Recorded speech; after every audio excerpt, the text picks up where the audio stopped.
G'day, come on in. Looks like an absolute bloody horror movie in here, doesn't it? I know. It's blowing a gale out there, so I've had to come inside. Just hit my head on the roof.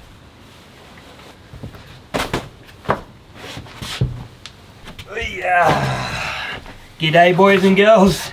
How we going? Hope everybody's well. Today I'm just doing a little bit of a video. It's more of a yarn really, about where my head's at with some of the gear that I've been using, some of the gear I used to use that I'm wanting to bring back. And yeah, I'll go through thoroughly what I've got in this setup and explain exactly what it is, because it looks like a bit of a mixed bag, doesn't it?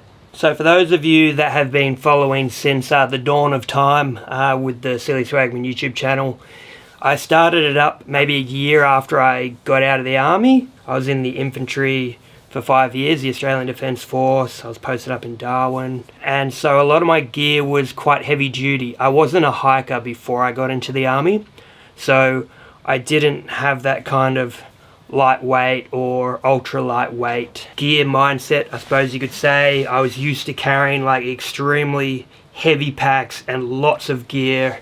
I think if someone who did modern day hiking put on an infantry pack, just the pack alone, not the body armor, helmet, rifle, ammunition and all that, if they just put on the pack, their eyes would explode out of their brain.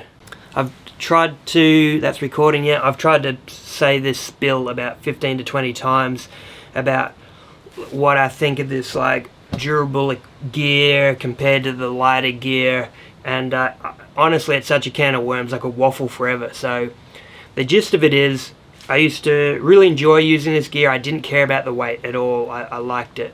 I started using some of the lighter gear when I started doing the pack rafting trips with Scotty. Most of you will know Scotty's Gone Walkabout, his YouTube channel. I started using lighter gear for that because, to be honest, it was pretty essential. The way you have to scramble the rafts over boulders and stuff like that. Some of the gear that I was using, you don't go pack rafting with that gear. But it started to spill over into all my even my overnighter trips, not even just the longer hikes and stuff. It doesn't feel the same as canvas. It doesn't give me the same feeling of like oil skin and waxed products and noisy steel, you know, when you're cooking over the fire, like there's little rattles and everything. And there's a lot to be said about this gear just for those reasons. And then you've got like the sustainability conversation as well, which is something that I've also been thinking about a lot. But this isn't me preaching, because I've got so much gear, and you hear people talking about it as like a disease, like an actual disease, the amount that we feel the need to like update and upgrade and buy, and we think there's something better, so we've got to try it. And like that's definitely been something that I've done my entire life as well. So this isn't me saying, oh, I'm doing the right thing, there's people out there doing the bad thing. I think a lot of us are just, you know, it's normal for us, it's been normalised. I don't know, yeah, it's just something that's been in my mind, and I'm thinking about it a lot more. And that is why I'm doing this bit of a setup. So I'm going to run you through it. What a bloody waffle that was. This is a bit of a Swagman setup, alright? Because the Silly Swagman should probably at least once carry a swag. So I'm trying to introduce that a bit more. So here's what it is. Here's the kit. Okay, I'm going to start with the billy, because this isn't going to always be with me. The billy is more for if I know I'm going to do like a big cook up, or I want to bake like a bigger piece of bread or cookies or scones or whatever it might be, or do a stew. So take the lid off. This is a kettle design, by the way. It's got the spout, carry handles, fold around, and the hanger. I've got a couple of these, I'll explain them in a second. I made this, just a little twig stove. I use this as a stand, that to sit on top of that, so it lets airflow in and around for better combustion. And then I made this out of like an old bit of, I don't know, cookware. Bent the edges of the square down so it's a circle, so it fits in here better. And it also gives it legs, so that when you put it in to the pot, drops into the bottom, you can now bake on top of that because it gives it about that much distance off the bottom of the pot, so it won't burn the bottom of whatever you're baking. So that's that. You could use it for a stew, use it to bake in. I have another grill that I'll show you in a minute, so you can put it in that way and bake on its side, put the lid on, and that pairs really nicely with that. Next, I got these from a little like vintage op shop on our travels. All my bloody army mates are gonna laugh at this bloody stuff here, but nice big magazine pouch and then a bottle pouch there. I just used a strap off something else, and it also has a strap that you can put around yourself and clip in, so that when you're leaning over or you're like going up somewhere steep, it's not just like swinging off your body, which would be really annoying. So this is, for now anyway, my haversack. So Swagman carried the swag, a tucker bag or a nose bag, and then they had some kind of a haversack. I'm sure not all of them did. This is just what you find when you do a bit of research. They sort of mention these items as being common. But you look at the photos and they all do things a little bit differently as well. So I'll start off with the water bottle pouch. Got a Pathfinder water bottle. I'm so happy that I'm going back to using the still water bottle. It just feels good, mate. I love the way it smells after you have been cooking with it. I believe this is a bit over a litre, the Pathfinder one. I can't remember what it is, but it's bigger than your sort of plastic ones that look like they fit in a canteen as well. So it might be like 1200 mils or something. And then at the front here, there's another little spot. And in there I have my Leatherman. And I've got this RMK Leatherworks pouch. So the ferro rod on the side there, it's really nice. I've had this pouch for maybe 4 or 5 years. And then inside, really nice leather. It's worn now really nicely, so it's super soft and darker. Tin there, that's usually flint and steel char cloth. It's got a hole in the top that's taped over so I can make char cloth with it. But at the moment, because we were going to do a bit of a coastal trip, it's actually got a little bit of tackle in there, so some lures, sinkers, hooks. So that will get swapped out probably for my fire kit maybe. Now over to the magazine pouch. That's the lid for the canteen that fits with that bottle. So in this bag I've just got cotton canvas, water filter, got a spoon or spork, then a pot grabber and a pot hanger as well. This is the nesting cup for the Pathfinder bottle that I've got there. I'll show you this bag in a second. Canteen's there with a big handle, so you can boil in that, drink out of that, coffee, whatever. And then this is the stove. So you're meant to use it like a twig stove and have it like that. I've worked out with the spirit burner, it works better if you sit it up this way, and I'll show you in a second. I've got a little grill so you can sit it on top there. It's just more efficient that way. I've found the heat, instead of it trying to go through this mesh steel top, and that absorbs a lot of the heat and doesn't sort of transfer it. Science in here. This is all out of that one pouch. I've got a bigger grill just for if I want to do something over the fireplace. But I do have a smaller one. Right now I'm sort of playing around with these things, so I don't know, if I'm going to keep both or just use the one. Is there any point having the bigger one? Is there any point having the smaller one? But this little grill can go on top of that, like so, and then this sits on top like that. And because this is narrower than this, it doesn't sort of trap the flame and force the flame out the side. It still comes up and around the cup. And I've also got hook hanger set. So this one goes on this end, I believe. Then you can hook that over a tripod or whatever. And then you got 2 hooks at the bottom.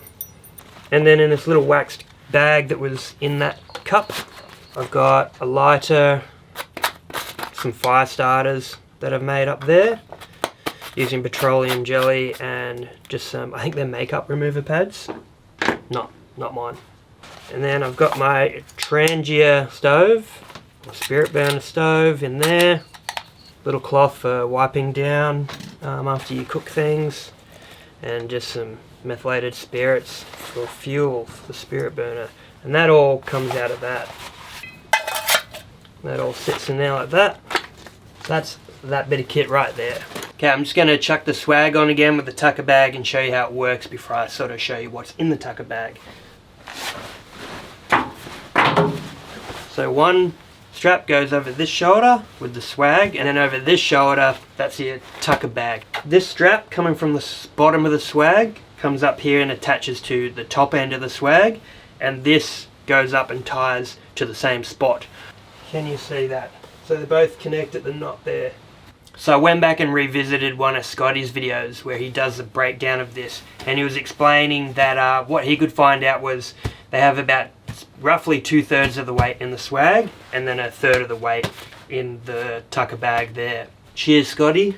And then for these, Swagmen use different things. Sometimes they had like a leather belt, some had like a proper sort of leather harness. So they would have been constructing their kit and their swags using, I would assume, kind of what they could get. So I'm just using a couple of shamags. I got these when I was in the army, so it's good to repurpose those. And you can spread them out so it distributes the weight better on the shoulder, and you just tie them on.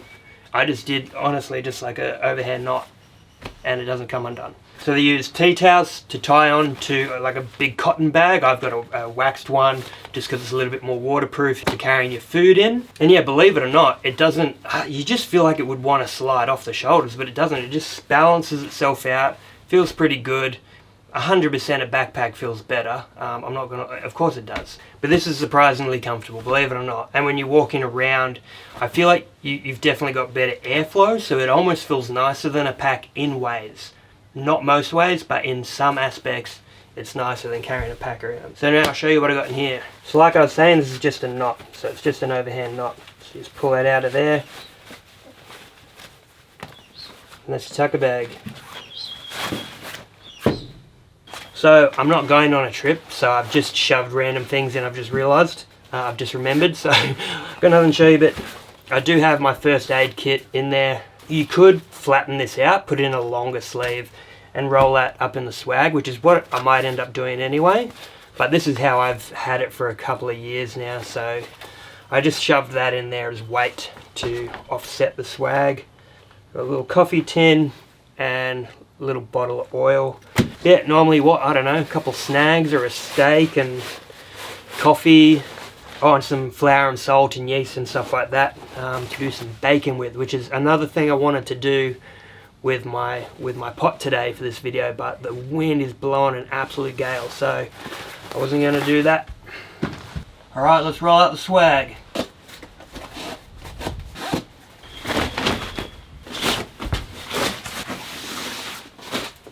Okay, a couple of things to show first. Just got a chopping board. I'd love to get like maybe just a little bamboo one or something, would be nicer than that plastic one. This is just a little bit of canvas, not necessary, but something just to prep some food on or whatever.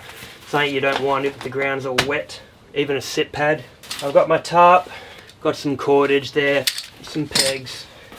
And at the moment, I've got this tarp, but I have an oilskin one coming from Remote Projects, so that's going to replace this. And then I've got this. I picked this up from an op shop, and I'm pretty sure it's just a spice bottle, but I've popped a little glass candle in there. So I'm going to burn this down, and I'm actually just going to pop a little tea light candle in there. But the idea is that the glass maybe will keep some of the wind off it, so you can have a little tea light candle down in there. And one candle lets off a lot of light under a little tarp or something anyway. And the idea of this is just to stop the glass from breaking if you've got it rolled up. It'll be protected rolled up in the swag anyway, but yeah, just for storage really.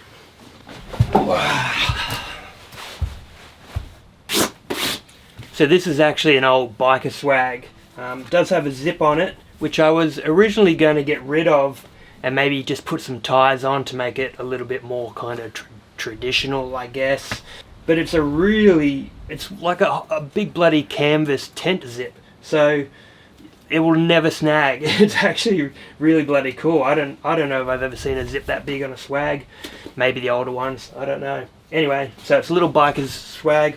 I do want to wax the canvas again. I'm just trying to work out the best way to do that. If anyone's got any ideas, Love to know whether I use a wax bar or if I make up a thing of linseed oil and, you know, paint it on. I don't know, I've never done it before, but I'd like to. Rough as you like, never snag that zip. So in here I've just got some trackies, got some merino wool thermals, and then I've got a 100% wool blanket in here. This is the sleep kit. And then I've got a nice sheepskin roll for underneath. That's my mattress.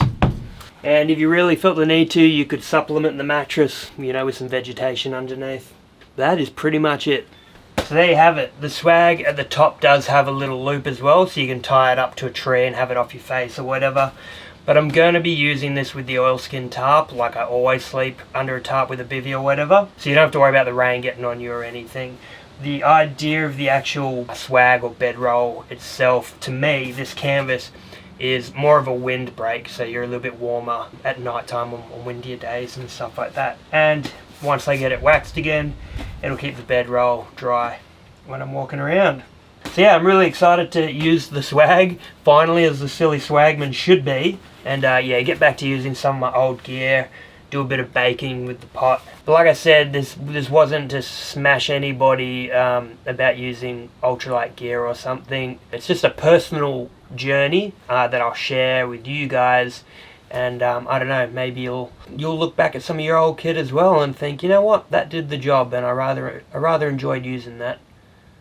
Anyway, that's it. Hopefully we'll get out on a trip with this very soon, and we can see how it works out in the field. Thanks for watching, everybody. Don't forget to like, comment and subscribe. And I don't just say that to say it, it helps the channel a lot. And jump over to Patreon. Thank you to everybody on Patreon. You keep this going. So thank you. Cheers, guys. And that's the out.